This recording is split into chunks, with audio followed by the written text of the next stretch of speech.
Assalamualaikum warahmatullahi wabarakatuh. Good morning students. How are you today?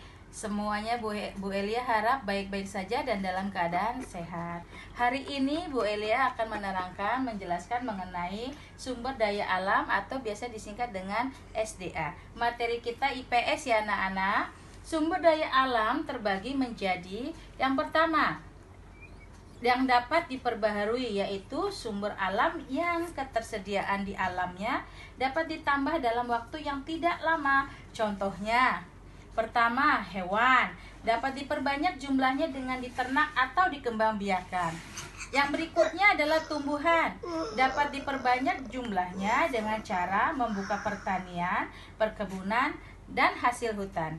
Untuk sumber daya alam yang kedua, yaitu yang tidak dapat diperbaharui, adalah sumber alam yang ketersediaannya di alam terbatas jumlahnya. Artinya, untuk memperoleh sumber daya alam tersebut membutuhkan waktu yang sangat lama. Contohnya, bahan hasil pertambangan. Di dalamnya ada minyak bumi, logam, pasir besi, timah, dan lain-lain. Untuk materi selanjutnya adalah pemanfaatan sumber daya alam. Yang pertama adalah hewan. Hewan dimanfaatkan bagian dari tubuhnya. Contohnya ayam. Ayam ini diternak, diperbanyak, dikembangbiakkan untuk dimanfaatkan telurnya, dagingnya, dan bulunya. Bulunya ini digunakan untuk bahan pembuatan kemoceng. Tahu ya anak-anak, kemoceng itu adalah alat yang terbuat dari bulu-bulu ayam untuk membersihkan jendela. Contoh kedua adalah sapi. Sapi ini selain dijadikan tenaga untuk membajak sawah, juga dimanfaatkan susunya. Susunya untuk berbagai macam produk makanan, kemudian dagingnya, dan kulitnya. Contoh lain adalah bebek. Bebek ini banyak digunakan atau diternak agar untuk diambil telurnya dan dagingnya. Contoh terakhir adalah kuda. Kuda dimanfaatkan tenaganya bagi sebagian wilayah tertentu.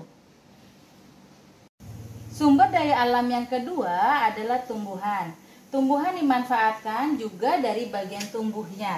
Contohnya, pohon jati mahoni dimanfaatkan batangnya untuk bahan furniture. Bahan furniture ini misalnya untuk pembuatan pintu, pembuatan bahan untuk kursi, dan sebagainya.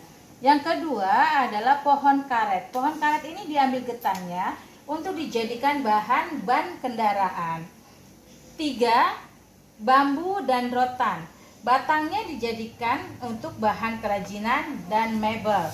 Yang terakhir, contohnya dari tumbuhan adalah pohon buah dan sayuran dijadikan sebagai sumber makanan pelengkap gizi, yaitu vitamin dan mineral. Sumber daya alam yang ketiga adalah bahan tambang. Bahan tambang adalah sumber alam yang diambil dari dalam bumi yang terbentuk dalam waktu ratusan tahun. Contohnya A. Minyak bumi. Minyak bumi ini diolah menjadi bahan bakar kendaraan.